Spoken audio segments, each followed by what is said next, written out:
There's no stronger wind blowing than the one that blows tonight up the canyon from the desert. Hey, and you don't know wrong from right.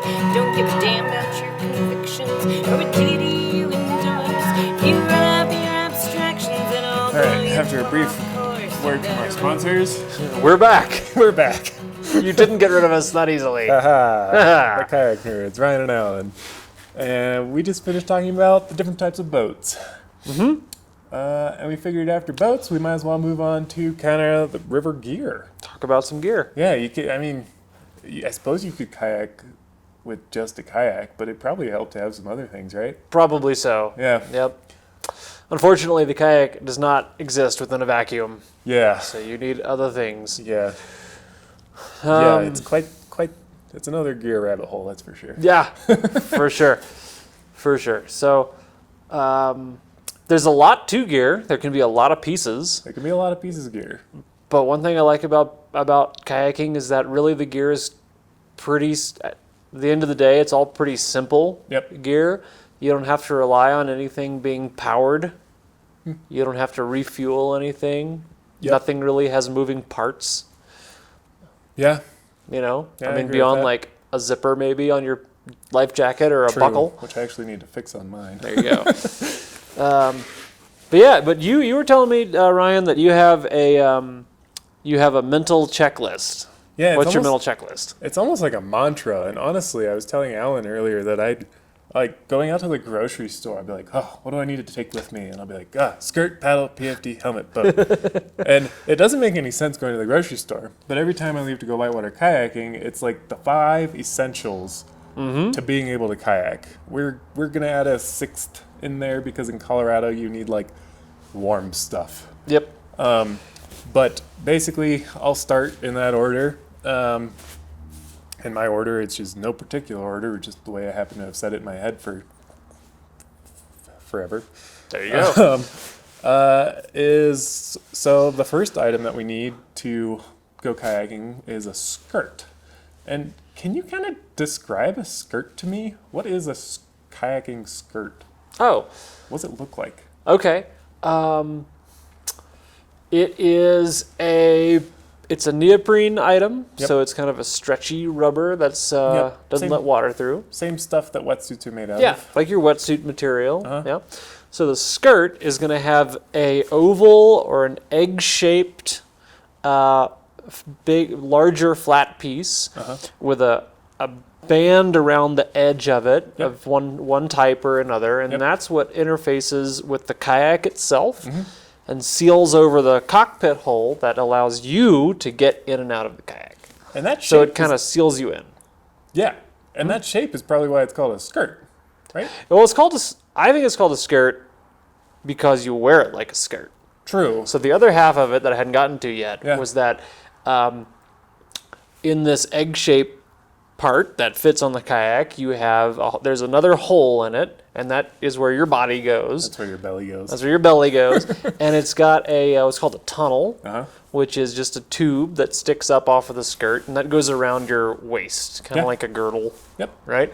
And so you put it on, and so you get it up to your waist with that girdle kind of over your tummy, and it kind of hangs there off your body like a skirt. Yeah.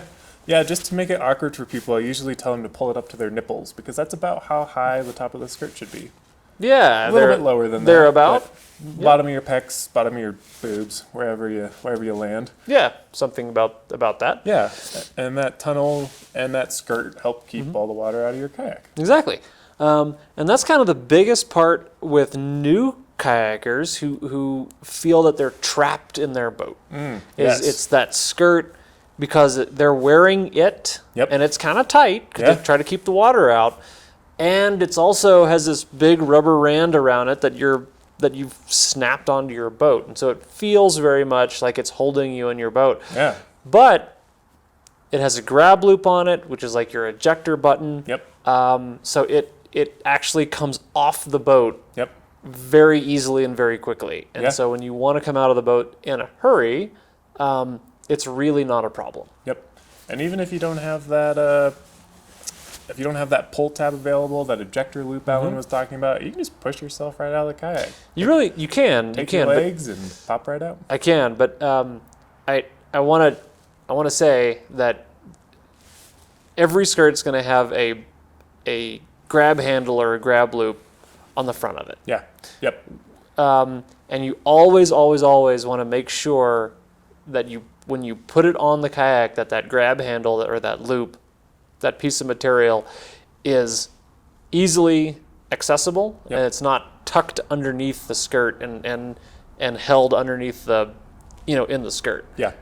You want to be able to grab that, Yeah. and that's just kind of, it's one of those things where, even if I'm in a hurry and I'm trying to get on the water and like meet up with people or everyone's waiting on me, if I put my skirt on too fast Yeah. and for whatever reason that's tucked inside, that's a full stop. Yep. And I always reset and pull Always that fix out. it. Yep. Yep. I feel like we should add a disclaimer at this point about this, like, not being, like, it's good advice, but like also you should go get professional instruction. You should. Is what we're trying to say. Yeah. This is not a substitute Yes. for Correct. professional instruction. Thank This you. is That's just, what I was looking for. yep. This is just talking about, I think, some salient points Yes. to help put things in context. So, anyway, a skirt helps keep water out of the boat. Yep. Bottom line. Yep. Black piece pulls up to your chest Mm-hmm. and is integral to kayaking. So the next thing on What my you got list next? is the paddle, Okay. which I think most people really associate with kayaking, although some people call them oars. What other words have Not you heard correct. for a paddle? Oh God, I've heard people call kayak paddles, That might just be it. oars. Yeah. I feel like there was something else I've I thought so, heard, too. but none of that is correct. Yep. It is a paddle. What makes it a paddle, and what makes it a whitewater paddle? Well, it's a kayak paddle specifically because it's two blades, right, connected by a shaft. Right. And I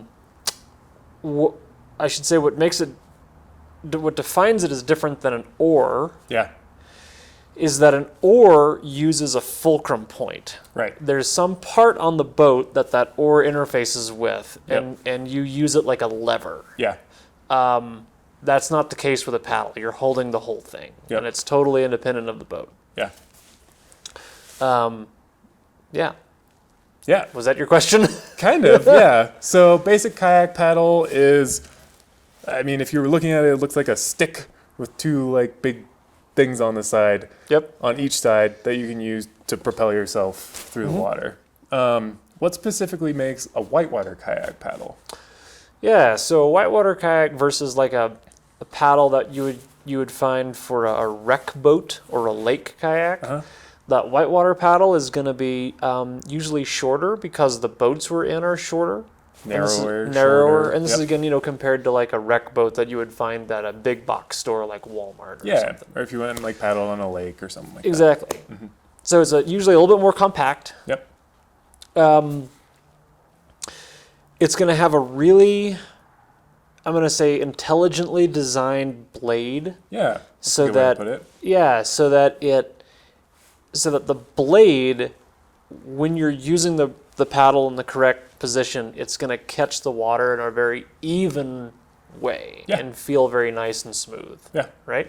Yeah. And because what you're trying to do with that, your body is generating power. Mm-hmm. And so that's what's connecting the power that your body is generating to the water, Yeah. right? And then that's connecting back through your paddle and your body back into the boat and propelling the boat. Right. Yeah. Makes So you you move want forward. all that, so you want all that blade surface area to work efficiently for you. Yeah. So that's well designed. That's kind of. Did you have something else in mind? I have one other question on paddles. Just if you're a beginner paddler, what kind of paddle are you looking for? I don't know. There's about 1 million different ways we could get into offset and length, and you can pretty much find all that information relevant to your height on charts and stuff. But like, is there a specific sort of paddle you should start with? if you're starting out, don't think that you need a very expensive one. Yes. There's a whole universe of paddles out there, and they'll, if we're talking about new paddles that you're going to buy at your local gear store, Yep. you can range from $150. Yep. That's going to be, cut like a whitewater paddle. It might feel a little bit heavier. And then you can move up to a $550 carbon Kevlar composite paddle that's made for racing and is amazing. Yeah. That really only Dane Jackson owns. And maybe Alan. Well, I do like nice things, Ryan. Yes. But no, the point being is, your paddle when you're learning, when it's new, it's going to take a lot of abuse. Yep. You're going to use it like a walking stick when you're stumbling over the rocks, carrying your boat. You're going to use it to help brace the boat on the shore when you're getting in and out. Yep. You're going to just be paddling along in shallow water and bonk it and boink it on rocks all the time. Yep. So you want something that is super sturdy, and you're not going to cry about if you bang it up as you're learning. And I think that's perfectly appropriate. Yeah. So bottom lines are, you want one that fits you, and that isn't going to break the bank. Yep. Yep. And it should be whitewater specific. And it should be whitewater specific. Yeah. Otherwise, you're just doing yourself a disservice. Yes. Yeah, and in terms of fit, they come in. What we're talking about with fit is the length. Yes. So That's a good point. The fit doesn't really change the size and shape of the blade. Correct. Those are minor variations over different styles and models. Yep. But the fit is the length of the paddle shaft between the two blades. And taller people with a longer wingspan, you're going to just have a longer paddle. Right. And that's really easy to dial in. The companies usually have a pretty good kind of rubric for like, well, if you're this tall, you want to usually go for this size length. and chart. And it's one of those things where the more you paddle, the more you get comfortable with it, the more you will find your own perfect zone of size, length that feels right. Yeah. Perfect. I feel like for kind of intro to kayaking, that's sums up paddles pretty well. Yeah, there you go. So we've talked about the boat so far. We've talked about the skirt, the paddle. The next thing on my mental checklist every time I run out the door, even if it's to the grocery store, is a PFD or a life jacket.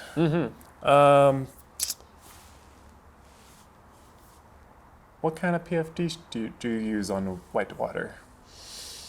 Well, I use a whitewater specific PFD. Should we leave it there? That's all you need to know. That's pretty much all you need to know. You shouldn't go to Walmart and buy a life jacket there. You shouldn't use the life jacket you wear wakeboarding. Yep. You need a whitewater specific PFD. Yep. And they come in all kinds of styles and colors. Yep. All kinds of different pockets. Yep. Right. But what makes it a whitewater PFD is that it has a particular range of buoyancy, which we don't really need to get into. Nope. And it has a particular fit where the fit allows it to be highly adjustable. Yeah. So you can really get it to fit your body appropriately, so it doesn't ride up and float off of you when you're swimming in whitewater. Right. And what I always like to point at as one of the major primary features of a whitewater specific PFD is that there is an adjustment strap Yep. on the lowest part of the PFD where there is no padding between the strap and your body. Yep. And you can cinch that down, and that kind of cups and hugs kind of underneath your rib cage. Yep. And that's what keeps it low and keeps it on the right spot on your body when you go for a swim. Yep. I guess the only other thing I'd want to add to that is I think a lot of people wear life jackets as like I just kind of have to wear this because I'm on this boat and it's annoying. And in whitewater, it's really integral to your being. Like, it becomes part of you, and you want it to be tight. You don't want it to be uncomfortably tight, but it's not something that's like an accessory. Like it's necessary and it's there and it's important. It's doing it a job and it should be well fitted and connected to you. Right. And your PFD, your life jacket, is one of two pieces of gear that I refer to as being always on or always off. Yep. And so what I mean by that is when you put your life jacket on, you're going to have to, well, when you take it off, you're going to have to loosen some straps. Yep. And then when you put it back on, you always want to tighten everything back up Yep. and be ready for it to be used, Yeah. or you're not wearing it, Yep. It doesn't count if it's not tight. pretty much. Yeah. That's like what I that. got. Cool. So yeah, and then that was a perfect segue because you said the other always on piece of gear, which is the last piece of gear on my like essentials list, is the helmet. And we wear kayaks. Yeah, we do that too. We do wear kayaks. We wear helmets, whitewater kayaking. I was going to say mostly to avoid getting hit in the face with a paddle, which is somewhat true. That's not incorrect. But also, part of kayaking is getting flipped over, and you have the potential of hitting your head on the bottom of the river. So having a helmet is a really important part of your whitewater kayaking gear. And can you tell me a little bit more about some whitewater helmets and why you should specifically get a whitewater helmet and not use your BMX helmet from 3rd grade? Sure. So let me ask you this. So the type of helmet that is not appropriate for a river that you often see people using is what? A bike helmet. A bike helmet. Yep. What is a bike helmet made out of? Foam. Foam. So how is that helmet supposed to work? It's supposed to take an impact, protect you from that impact, and it absorbs all that by like squishing the foam, which makes it not good for the next impact. Right, and maybe even the foam breaks Yeah. before your cranium does. Right. Right? That's how it dissipates the energy of the impact. Right. So it breaks. Yep. When you're biking, if you take a big crash and you hit your head, unless you're falling down a cliff, right? That incident is pretty much over and done with. Yes. In a whitewater situation, you might be taking a kind of a long swim. Yeah. And you might be in a situation where if you hit your head once, you kind of keep hitting, you might Possible to potentially happen again. keep hitting your head. Yep. And so a whitewater helmet is different from a bike helmet in that it's made with an impact-resistant shell Yep. and then padding on the inside. Yeah. So there's nothing that's going to take an impact and break. Right. It's going to just keep taking those repeated impacts. Yeah. So your bike helmet is designed to take one high impact, high speed impact. Yeah. Your whitewater helmet is designed to take multiple impacts at a lower speed, Right. but from multiple different directions. Yep. And so it's also cut in a way where it sits lower across your head That's true. and covers your temples. Yep. And covers the lower down on the back of your head. Yeah. That's So true. you can take impacts from and your forehead. So you can take multiple directions. Yeah. There you go. The primary feature of your helmet, apart from everything I just said, is the chin strap that holds it onto your head. Yep. Because if I put a helmet on my head and I do not buckle it in place with that chin strap and get that fitted correctly, what do you think I'm wearing? A hat. A really expensive hat. A very expensive hat. Right. Yep. So it's always on or always off. If I put that helmet on my head, I go ahead and clip it on, get it adjusted correctly, and I know it's going to work for me. Yeah. I might have made this up, but I feel like I've heard that the other feature of a whitewater helmet is when you flip over in water, it is meant to stay on your head, because if you are in some sort of current that could possibly pull your helmet off, and the way that it fastens to the back of your head with the occipital strap that basically sits under the bony part of the back of your head keeps it from kind of coming off. Is that true? It is. Yeah. Yeah. So And a bike helmet might not do that. the bike helmet may not do that. Though I've seen some, like my bike helmet has a occipital strap That's on true. it. I guess mine does fits as well. pretty well. Yeah, That's kind of a newer development, though, I think. I think so as well.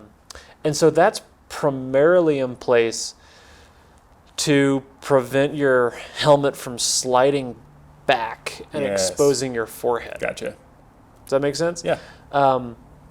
A good helmet that's fitted correctly, it's comfortable. You can adjust that occipital strap Yeah. to kind of snug it in place.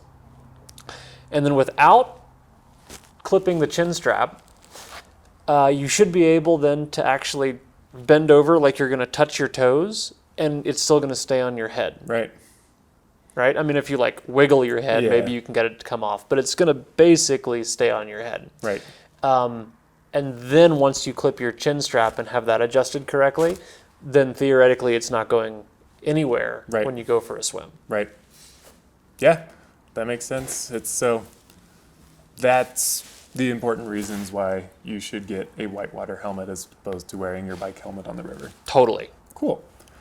So those are my 5 essentials, and then we're gonna go ahead and throw a 6th in there. And there's like probably 70 more after that, but the last one we're going to talk about is just kind of, I think I might let you kind of introduce it. Okay. I think you're talking about the dry top, Yeah. or some kind of elemental protection. Yeah, like a layering system. Yep. Dry top is the integral part of that, but Yeah. keeping warm. Keeping warm, yeah, and that's a really important piece. I mean, we live here in Colorado where the water is typically very cold Yes. most of the time. Yep. And, you can have this whole checklist of gear. And if you get to the river and you don't have your dry top or your dry suit, Can't paddle. you still can't go boating. Nope. Because it's just too cold. Or You're you gonna could, but you could only do about 100 feet. Yeah, exactly. Your fingers everything would be frozen. Everything would be frozen. Yeah. No, exactly. So you always want to think about some kind of layering system that includes non-cotton, fleece pile, Yep. right? That is going to keep you warm. Yep. And then on top of that, you have a dry top or a dry suit, which is just a garment that is going to keep the water off of you and basically keep all those layers that you're wearing dry. Yeah. And so they'll do their job.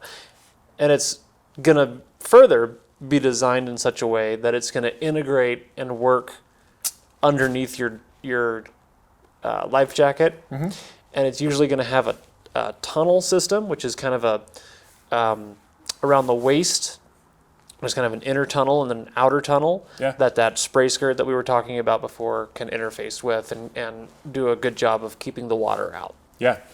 Yeah, it's weird because I'll wear like a nice warm layer of clothing under it and it won't be wet. Yeah, won't be wet. If all my gear is functioning properly, Right. it won't be wet Right. after I finish boating, even Right. though you've been getting splashed and all that stuff. And I want to take a quick stab at a brief explanation of a dry top, but basically it's like a rain jacket with gaskets around the wrists and the neck that keeps the water out. Yep. More or less. Yeah, those gaskets are Very like fancy version. it's very fancy, but Yes. yeah. Yeah, those gaskets are basically just like kind of tight thick latex cuffs Yeah. that you put your hands that will, fit on your wrist and around your neck that make a seal Yeah. to keep the water out. Yeah. Do you feel like that kind of covers I think so. We can go. the kayaking gear? I think so. There's a whole list of other stuff that you Oh, need yeah. too, like appropriate shoes and auxiliary gear and like things on the side and all this stuff. But Dry bags, safety gear, Yeah. carabiners. Yeah, there's a bunch of stuff. that's a whole other class. That's a whole other thing. Yep. But no, I think that covers it, right? Yeah. So you've got your skirt Yep. and your paddle. Yep. You've got your PFD and your helmet. You've got your boat, which we covered. Yep. And then some way to protect your body from the elements while Yep. you're out there doing all that stuff. Dry top, stay warm, something like that. Yep. Cool. So that's kind of the kayaking part of whitewater kayaking. Mm-hmm. We also wanted to kind of dive in and take a bit of a stab at the whitewater part of whitewater kayaking. Oh boy. Do you want to take a brief second to reset real quick, or I don't know how much time we got? Yeah, let's reset real quick. Okay.